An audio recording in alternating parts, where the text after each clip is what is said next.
देखिए, हरियाणा से शुरुआत कर लेते हैं।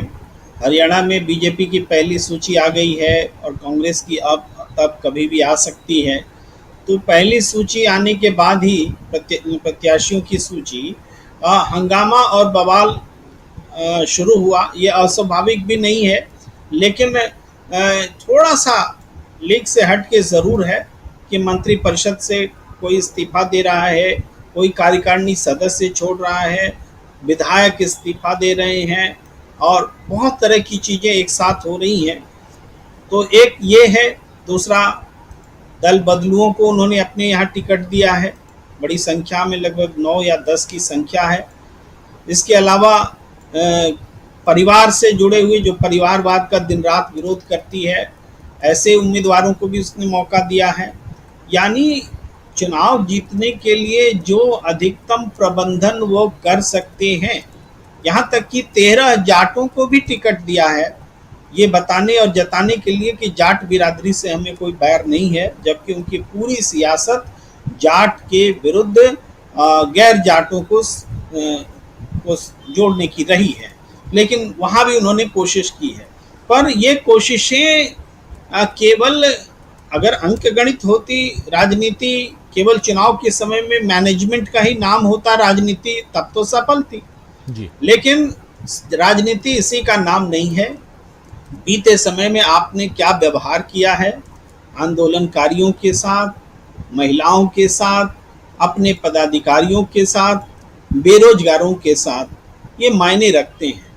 और बेरोजगार जब जुबान पर आया तो जी। वो खबर आज जो तैर रही है सारे मीडिया में, Indian express, Hindustan times, times of India, के स्वास्थ्य कर्मी के कुछ पदों की संख्या भी नहीं पता है, 50 है कि 100 है कि कितना है, इस पर वैकेंसी निकलती है। उसमें 6,000 ग्रेजुएट्स, पोस्ट ग्रेजुएट्स होते हैं एप्लीकेंट, 40,000 ग्रेजुएट्स होते हैं एप्लीकेंट्स, और 1,90,000, सवा लाख करीब 12वीं पास होते हैं, और बाकी जो हैं उस 12वीं से नीचे के होते हैं, और 3,90,000 जो है आवेदन जमा है। अब बताइए कि वो भी वैकेंसी जो है कोई ऐसा नहीं है कि परमानेंट कर्मचारियों की, ये संविदा कर्मियों की है, जो आउटसोर्स ऑर्गेनाइजेशन है वो वैकेंसी निकाल रहा है। स्वास्थ्य कर्मी की नौकरी के लिए आप समय भी रिजर्वेशन से हट करके ये निकाली गई नौकरी है, संविदा पर लिया गया है, यहाँ भी रिजर्वेशन को धत्ता बताया गया है। तो इसको अगर हम देखें तो इससे पता चलता है कि हरियाणा में बेरोजगारी का क्या आलम है। सरकार इन चीज़ों पर ध्यान देने के बजाय दूसरे चीज़ों पर ध्यान देती रही। अब थोड़ा सा महाराष्ट्र की ओर, जहां राहुल गांधी ने उस बात पर, जो नरेंद्र मोदी जी ने जो माफ़ी मांगी, और माफ़ी को बहुत हाईलाइट करके पूरी मीडिया में दिखाया गया कि उन्होंने माफ़ी मांग ली, ऐसा लगा मानो जो मूर्ति टूटने की घटना है वो घटना छोटी है और माफ़ी मांगने की घटना बहुत बड़ी है, इस तरीके से पेश किया गया। और राहुल गांधी ने कहा बताना तो चाहिए किस लिए माफ़ी मांगी, आपने टेंडर गलत तरीके से मंगाए इसके लिए माफ़ी मांगी, आरएसएस को टेंडर दे दिया इसके लिए माफ़ी मांगी, करप्शन हुआ इसके लिए माफ़ी मांगी, या छत्रपति शिवाजी महाराज का अपमान हुआ इसलिए माफ़ी मांगी। तो किस लिए माफ़ी मांगी ये आपको बताना तो पड़ेगा, लेकिन वो नहीं बता रहे हैं। और हम लोगों ने देखा भी कि किस तरीके से उनके माफ़ी मांगने का अंदाज था। अरे माफ़ी मांगना था तो जहां मूर्ति गिरी वहां जाके माफ़ी मांगते, जहां कोई और मूर्ति बनी थी वहां जाके माफ़ी मांगते, लेकिन वो सब कुछ नहीं हुआ। उन्होंने पोल खोल दी, राहुल गांधी ने माफ़ी की पूरी तरीके से पोल खोल करके रख दी।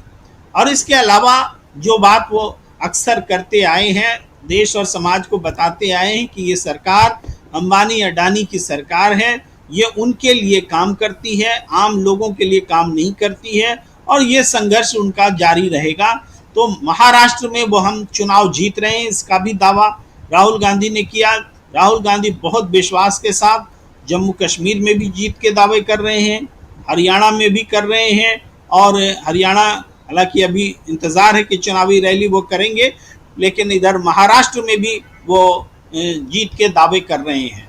तो इन जीत के दावों के पीछे जो उनका लगातार राजनीतिक उनकी कोशिश है, कोशिश में देखा जाए तो चुनाव के दौरान इंडिया गठबंधन के तौर पर चुनाव लड़ना एक बहुत बड़ा फैसला है। इस रूप में जम्मू कश्मीर में लड़ रहे हैं, इस रूप में हरियाणा में लड़ रहे हैं, इस रूप में महाराष्ट्र में लड़ रहे हैं।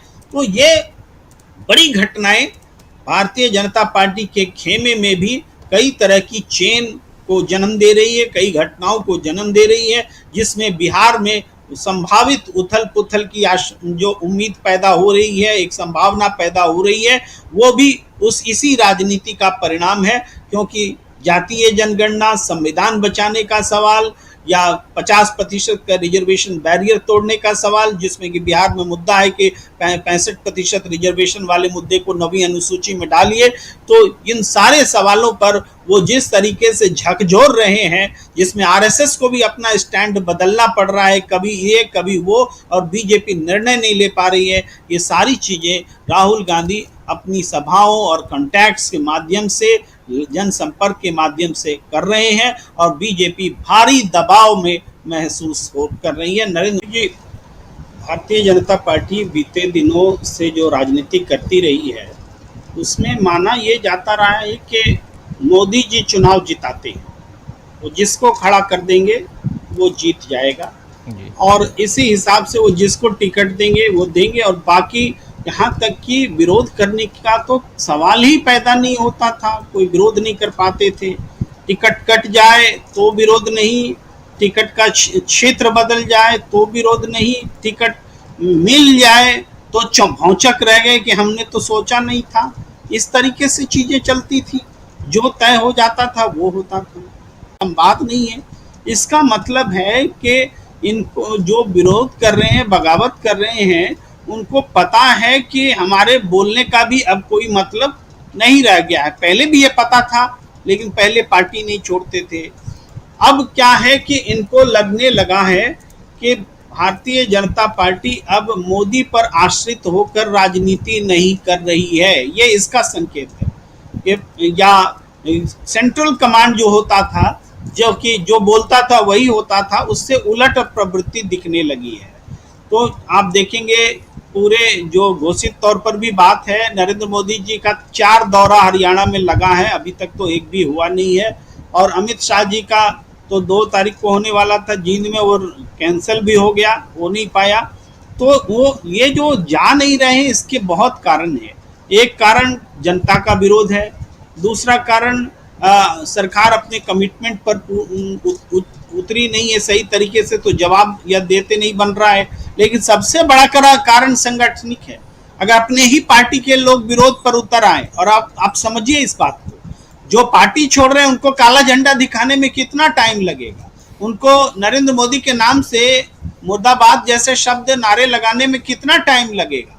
पहले ये कोई सोच नहीं सकता था। इस डर से ये नेता उधर नहीं जा रहे हैं, और जो जिस तरीके से 20 की संख्या बता रहे हैं, हमें तो 12-13 का अंदाजा लगा था यहाँ बैठने से पहले तक, जिसमें पूर्व विधायक हैं, वर्तमान मंत्री हैं, वर्तमान विधायक भी हैं जिनको टिकट नहीं मिला, और इसके अलावा कई खिलाड़ी असंतुष्ट हैं, हालांकि उन्होंने पार्टी छोड़ने की घोषणा नहीं की है। बबीता फोगाट हो, योगेश्वर दत्त हो, ये सब लोग नाराज हैं। योगेश्वर दत्त का ट्वीट देखिए कितना निराशा से भरा हुआ है, वो सारी चीजें भी दिख रही हैं। तो ऐसे इवन सावित्री जिंदल को देखिए, वो निर्दलीय चुनाव लड़ने का ऐलान कर चुकी हैं। तो सावित्री जिंदल का विरोध एक माने रखता है हरियाणा में, उनका बेटा सांसद है, खुद वो मंत्री रही है, देश की सबसे अमीर महिला हैं, तो उनका विरोध और स्वतंत्र रूप से चुनाव लड़ना हिसार में, ये भी एक बड़ा ऐलान है। तो ऐसे में हमें लगता है कि पूरा जो चुनाव में हार की आहट जो है, तो मोदी और शाह प्रबंधन करने में अक्षम है, ऐसा उनको पता चल गया है, और डी कंट्रोल हो गया है। पार्टी उनके हाथ से निकलती हुई दिख रही है।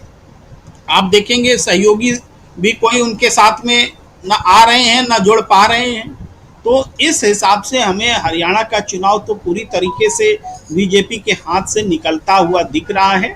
और थोड़ी सी बात हम महाराष्ट्र पे और बोलना चाहते हैं, वो ये कि राहुल गांधी ने 3 सेंटर पर हमला किया है। एक तो नरेंद्र मोदी पर हमला किया है माफी मांगने को लेकर के, और अलग से बिंदुवार हमला किया। दूसरा आरएसएस पर हमला किया कि जातीय जनगणना को लेकर के जो आरएसएस का रूप आया उस पर हमला किया। इसके अलावा राहुल गांधी ने तीसरा बिंदु जो सरकार पर हमला किया और ये बताया कि वहां की जो सरकार है वो भी चुराई गई भ्रष्ट सरकार है जी। ये भ्रष्टाचार क्यों हो रहा है? क्योंकि ये भ्रष्टाचार भ्रष्ट तरीके से बनाई हुई सरकार है, इसके कारण हो रहा है। ये बात उन्होंने कही है और ये तीनों महत्वपूर्ण बात हैं और ये तीनों बात इसलिए हम इसका जिक्र करना चाहते थे कि अब तक बात में नहीं आई थी। और एक बात उन्होंने कही वो ये कि महाराष्ट्र में कांग्रेस की विचारधारा, जब वो कहते हैं कि मैं मल्लिकार्जुन खड़गे जी से बात कर रहा था कि आप कर्नाटक में उतरते हैं तो बहुत खुश होते हैं, अब महाराष्ट्र में भी जब उतरते हैं तो ज्यादा खुश होते हैं, मुस्कुराते रहते हैं, तो इसकी वजह क्या है? तो मल्लिकार्जुन खड़गे के हवाले से वो कहते हैं कि कांग्रेस की विचारधारा महाराष्ट्र में सबकी जड़ तक पहुंच गई है और जो विचारधारा ज्योतिबा फुले या और दूसरे महापुरुष जो दलित चिंतक हुए, जो दलितों के लिए जिन्होंने आंदोलन किया, वो विचारधारा जो वहां की मिट्टी में है उस विचारधारा को लेकर कांग्रेस पहले से चलती रही है। ये बात राहुल गांधी कहते हैं और आज भी उस विचारधारा को लेकर चल रही है। वो कहते हैं कि हम विचारधारा की लड़ाई लड़ रहे हैं और तब फिर आरएसएस पर भी हमला करते हैं। मैंने संक्षेप में उन सारे बिंदुओं को उठाया कि राहुल गांधी इन सारे बिंदुओं पर बड़ा स्ट्रैटेजिक तरीके से, नैतिक तरीके से और नीतिगत तरीके से करप्शन पर और पूरे बीजेपी की पॉलिटिक्स पर हमला करते हुए आक्रामक नजर आ रहे थे। जी।